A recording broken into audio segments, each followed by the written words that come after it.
I need to see another adult. I need to see maybe 2 more adults in the mix. Now, one of those guys, even though you question calling Roki Sasaki an adult, but Roki could be one of those guys. We talked a whole bunch in the last stream about Blake Snell, maybe the Dodgers being in on him, Max Fried. Obviously, with Max Fried, you get 2 very different profiles there. With Fried, you get a bunch of innings, ground ball stuff, not much strikeout. With Blake Snell, you get, as you said, like kind of some uneven results from Snell, but also he has a lot of punch, and he's both of these guys technically have pitched at the highest level. They've pitched in a World Series.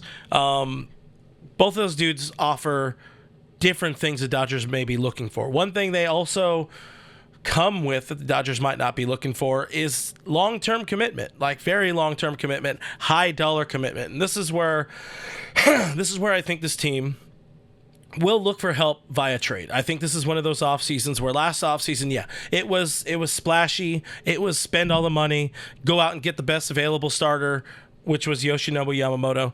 Now they want to lay low. They want to use some assets because they have a lot of prospects that are kind of aging out, almost like they did last year with Michael Busch. Listen, I think that the trade comes I think the help comes via trade, and I'll say this. Looking at where the starting pitching is at right now, this situation the Dodgers find themselves in, I'm going all in. I'm going all in on a Garrett Crochet trade. We heard a lot of Crochet rumors with the White Sox a few months ago at the trade deadline. So I'll ask everybody this in the chat, and we'll talk about it here. Would you guys like to see the Dodgers swing a trade with the White Sox for Garrett Crochet? What does your kind of trade package look like? Because I don't even know what a trade package. I'm not going to sit here and put together a trade package because I'm not one of those schmucks that works at Bleacher Report who has to put together 5 of those every week or whatever. I'm not an expert when it comes to what a package might look like. Phrasing, pause. But I know what the Dodgers kind of have available that they could move, and we understand what the White Sox are looking for in potential trades. So I mentioned Garrett Crochet as a trade candidate last week on Dodgers territory, talking about maybe Lux being in the mix in some sort of trade there with Chicago. To me, this feels like one of those Andrew Friedman moves. Like, we've seen it before. We'll see it again. Him kind of sneak up on a team, even last year with Tyler Glasnow, to just give up DeLuca and Pepio. Pepio hurt, absolutely. You definitely wish it was Bobby Miller. You could use him right now. If we could turn back time, share. But it feels like an Andrew Friedman kind of move, and you know what? There's other pieces I don't really want to get into. I know people, I tweeted this earlier, by the way, and some people started running wild with Garrett Crochet and White Sox deals and getting back into Luis Robert, trade ideas or whatever. Yeah, the Dodgers have a lot of pieces, and the White Sox have a center fielder and a lefty starter. Both of those guys would look nice in Dodger blue. I think Robert would play. Both of them would play a lot better not being in hell, not being active hell on earth, known as Chicago, known as the White Sox. With all due respect to Kevin living in Chicago, but the White Sox organization, they're bad. They are terrible. They are god awful. They just lost the most amount of baseball games in history in 2024. Garrett Crochet wants the hell out. He's 25 years old, left-handed pitcher. Something I've said I wanted for this team. Struck out a shit ton of batters in 2024, career high 12.9 K per 9. Dude had 209 strikeouts and 146 innings. That is insane. That is absolute insanity. His first season as a starter. Fact that it is his first season as a starter, though, makes him cheap. He's due for a raise to only $2.9 million. This is according to MLB trade rumors. He's going to be cheap under team control through 2026. To me, he fits in that 6-man rotation idea. This guy slots right into that number 4 spot, whatever it is, if it is behind Ohtani, Yamamoto, Glasnow, and you mix this dude in there, even if he's up, 1 in the rotation, wherever it is, like you get him in there, then you don't feel as bad about, what you can expect from Gonsolin, Kershaw down the road. And the fact that the White Sox are, this is a report today, is expected to trade Crochet, according to Jim Bowden of The Athletic. And I understand Jim Bowden, take anything he says with the finest grain of salt. He's as bad as a Bleacher Report writer. He's just literally making up bullshit as either your chair broke or something. I don't know. That was funny. Look what Jim Bowden does to people. He sucks the life out of a chair. Bet Online. It's the world's most trusted betting platform and your number one source for everything online betting. From the earliest odds to in-game live betting, Bet Online provides you with all the action and the ability to watch games as they happen. With the largest selection of odds on everything from football, NBA, college basketball, NHL, UFC, MMA. I think you could bet on people at Walmart. I don't know. You can do a lot of these kind of things. Anyways, head to Bet Online today. Get in on the action with America's most trusted site for online wagering. Of course, if you're able to do that in your area, Bet Online. The game starts here. The Phillies apparently could be in on a Crochet deal. This is from Jeff Passan. Phillies in, Orioles in, Mets, Red Sox, and Dodgers are teams that are said to be in on Garrett Crochet. So I've talked a whole lot here. Before we get into the fact that the White Sox are said to be pursuing mainly position players as opposed to getting pitching back, Dodgers have options that they can give both ways in a trade. They have position playing prospects. They have some guys at the big league level. They also have pitching they can give away at the minor league level. Crochet, do you see a fit? Obviously you see a fit, but do you like it? Do you think they go more the free agent route? What's your kind of temperature on this? So, and I'm going to tie this back into somebody had a super chat. Way back. It was way back. It was $2. And they were asking if we were in on Fried, Burns, or Snell. If I'm being honest, I would be the most in on Fried, but that's just because you know what you're getting from him. And that's kind of why I'm scared of Crochet, is I don't know what I'm getting from him. It's his first year as a starter. I don't know what that arm's going to look like. I don't know how his arm's going to handle that workload. Like you mentioned, though, it will be, I've mentioned it'll be in that 6-man rotation, so he'll get plenty of rest between starts. He does have nasty strikeout stuff. It did taper off towards the end of the year, whether or not that was because he just realized, oh man, I'm on the worst team in MLB history. There's definitely a little bit of that. He saw how sad Miguel Vargas was and was like, I'm sad too. Yeah, we were all sad about it. And if they swing a trade for it, I'll talk myself into it, as with most players. I tend to do that anyway. I don't see them spending a lot of money this free agency on pitching. I just don't. Yeah. They're so locked. I don't see them spending a ton of money on players in general. I think this is going to be a pretty light spending offseason outside of, bringing back someone like a Teoscar. Or if Juan Soto's contract and market just melts and it just fits into exactly what they want, I don't see them going out and spending a ton of money because they've already done that. And they geared up for last year. Everything that they did told us, hey, 2024 is going to be the 2024 offseason, 2023 offseason heading into 2024 is going to be the year we spent. Well, they went out and spent $1.3 billion. I don't necessarily think they're going to even come. They're obviously not going to come close to that. I don't think they're going to spend too much more money in the same vein, especially not pitching, because they've already sunk so much money into pitching. Glasnow, Yamamoto, whatever Kershaw's contract looks like. Ohtani's in there as well. The way you keep this train moving is by keeping it cheap, which is why I think Sasaki is just the cog. It's the linchpin to this entire free agency. If they can get Sasaki, this can all keep going pretty smoothly, because then you've got a really cheap option in your rotation that has real ace upside. With someone like Crochet, it's the same thing. It's a cheap, ace upside, but I don't know how much of a starter he is. I don't know what that innings limit looks like. Because if the White Sox put him on an innings limit, guess what the Dodgers are going to do? They're going to put him on an innings limit as well. Yeah. That's what they do anyway. So that's what concerns me. When you've got a team that already doesn't have a lot of workhorses, a lot of guys that you could just count on taking the ball every 6th day, and you're like, yep, he'll make it through the day alive. When you don't already have a lot of those and you want to add somebody who's coming off his first year as a starter, I'm a little worried about it. But if they trade for him, yeah, sure, cool. He's an awesome, he'll absolutely, he makes sense in the rotation. He absolutely does. I'm unlike a lot of people. I don't care what hand he throws with. They just won the World Series with nothing but right-handed starters. So I don't see the need for a lefty, Yeah. but I mean, think it's nice. It's fun. Yeah. It's It I'm feels a lot left-handed, so better. I love my left-handed brethren Right here. doing well, and being represented or representing. So, but I don't care what hand he throws with. I just give me a good pitcher. That's all I care about. You're talking about the finances of it. Dodgers not spending a lot this offseason, and I agree and disagree at the same time, because if they are going to bring back Treinen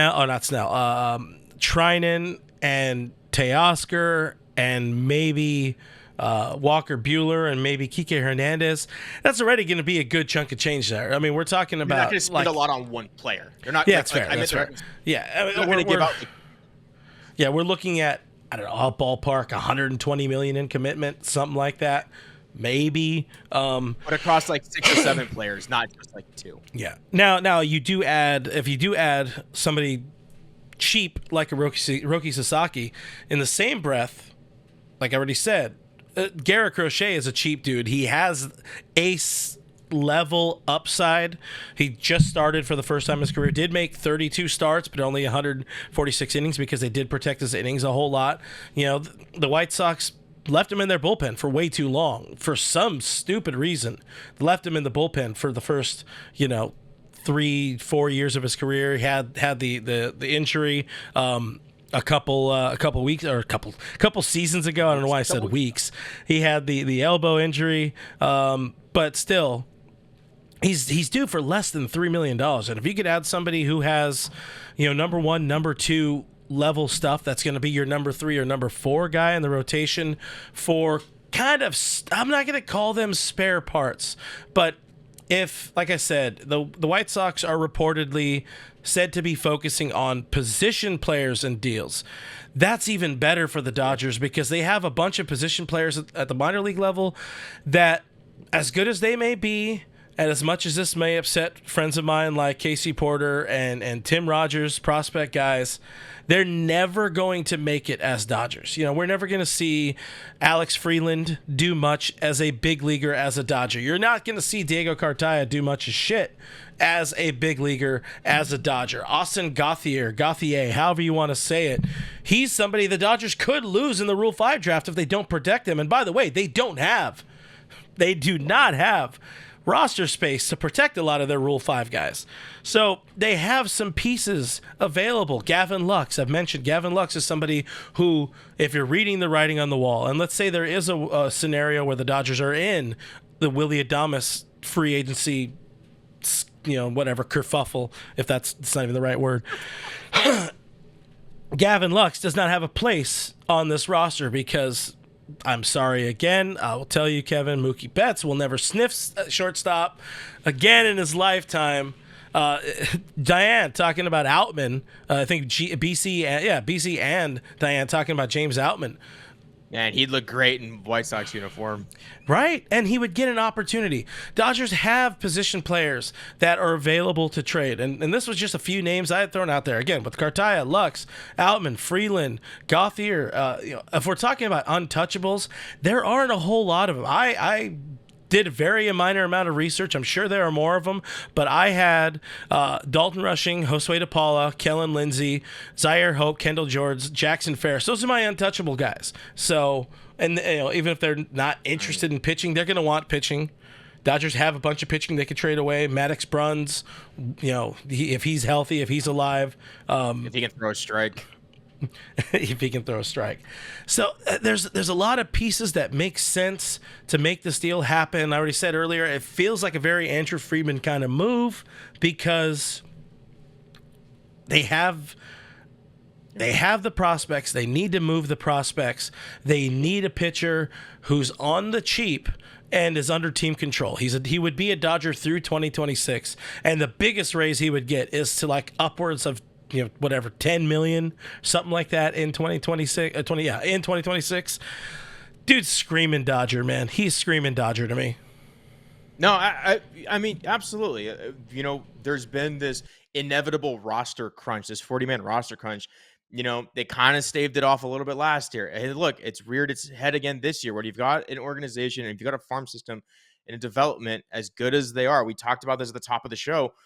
This organization puts a ton of money into the intangible. They put a lot of money into the organization itself, like, player development, the structure, the food they eat, the amount of coaches they have, what the buildings look like. When you've got that produces a lot of good players, but when you produce a lot of good players, you only have 40 roster spots.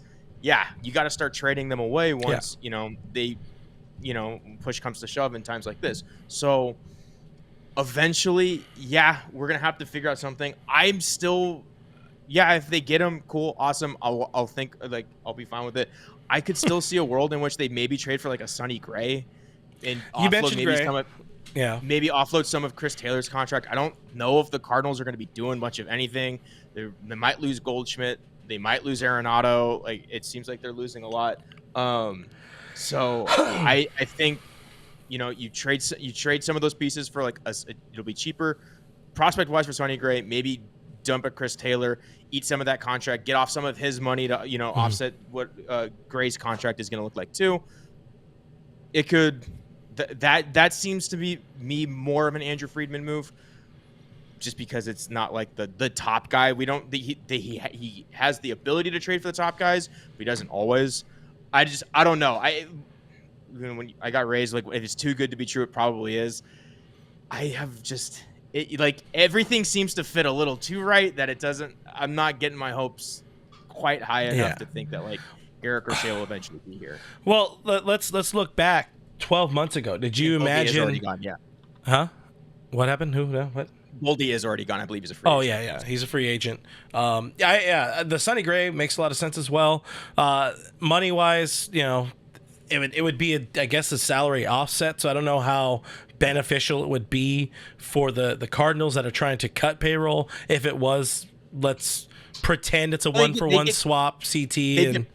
Prospects. They would just get like a couple prospects that they could actually use and offload somebody like Sonny Gray, who wants to win, and he's not going to do that just rotting on the worst offense in baseball. Surprisingly, it's not the White Sox, it's the Cardinals. So I was going to say though, like, would you have pictured 12 months ago in 30 days the Dodgers were going to trade for Tyler Glasnow? Like that's what I look at a Garrett Crochet deal as, like. And Glasnow, obviously, they did the trade. They extended him. He was getting a lot more money in salary than Crochet would get. The White Sox need a lot of pieces, and they need to rebuild, and that's what Garrett Crochet can help them. Having one dude as opposed to having like three dudes. I would in a heartbeat I would do that Tyler Glasnow deal. For a Garrett Crochet, like to end up just giving away two dudes for Tyler Glasnow. Well, I guess they also got Manuel Margot in the deal, but they're going to have to give up more. And somebody, Sean Moses said earlier, how can Clint say the minor league guys can't be Dodgers if they never get a chance? Dude somehow finds a way to crap on every young player we have. Misconception there, or misunderstanding. I like a lot of the minor league dudes, as we got a puppy in the chat here. I like a lot of these minor league dudes. However, I don't think they're ready for prime time as Dodgers. I don't think the Dodgers are going to turn to an Alex Freeland, maybe Dalton Rushing. This is why he's one of my untouchables. Dalton Rushing, 1,000,000,000%, will be a Dodger next year at some point in time, whether it's as a left fielder, whether it's as a spot starter because Will Smith hurts, whatever it may be, we will see Dalton Rushing. He is a can't miss type of dude, but they didn't have a place for Michael Busch. They didn't believe enough in the full package of the player to give him an opportunity. And the same, there's enough question marks with guys like Elisheva is talking about how good of a defensive player Noah Miller is at shortstop. Yeah, you could see Noah Miller getting some play at shortstop as a Dodger if Gavin Lux is hurt, if they don't sign a shortstop, and also Miguel Rojas, his head fell off, and Tommy Edman exploded. That's how you're going to see him. They don't have enough faith in their guys. Not even so much faith. It's like, these are the Dodgers. They're trying to go out and win a World Series. They're not going to plug somebody in from the minor leagues to one of these prime positions. The last one we saw was James Outman, and he lost his opportunity. And they don't have guys they have one guy that's really ready for prime time. It's Dalton Rushing. That's it. Everybody else, much further down. Much further down on the top 100 pipeline. That's just a reality. The Dodgers find a bunch of people. They get a bunch of players prospects that other teams are interested in, that they want, but they're not going to be big league Dodgers. Maybe some of the pitchers, for sure. I agree with your take that Jackson Ferris is going to pitch some meaningful innings for this team next year, but a lot of these dudes, they're born to be traded. That's what I think. As we got $4.99 super chat, by the way. Richie Flores says nothing screams reliability like Dustin May going back on the IL because he sat down on the dinner table. We need healthy arm, not rehab projects. Yeah, I agree. Exactly. And we don't need rehab projects.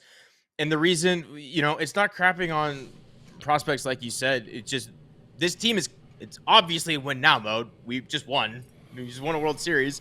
They kind of don't have time to try out a lot of rookies and, a lot of, we don't have, they give them runway in the beginning of the year. And then if and when they don't work out, they have to pivot, which is what they've done. They did it with Andy Pages a little bit. They did it with James Outman. They did it with Miguel Vargas. They give them chances, but everybody in the organization, everybody in the team knows, hey man, we're in this for the World Series. And if a guy isn't cutting it, we've got to make moves. Look, Jason Hayward wasn't on the team at the end of the year, and he was one of the guys. That's where this organization is at right now. And trust me, if they can do that to Jason Hayward, they're going to do it to prospects because they haven't proven it. And you know what the prospects are good for? Are getting guys that have proven it, or at least proven it a little bit more. And as much as this is all tying into Garrett Crochet, and that's where I say he's proven it a little more. He's at least proven it to an extent, whereas somebody like a Jose De Paula hasn't yet, but he is one of the untouchables. Like Kellen Lindsey, Kendall George, they haven't proven anything yet. They're still in Double A, I think. Or Kellen Lindsey, I think, is in Single A, and Kendall George might be in Double A. Yeah, because they just signed Lindsey this year, and maybe he's a shortstop in 3 or 4 years. They have some guys. Alex Freeland, what he said, Noah Miller.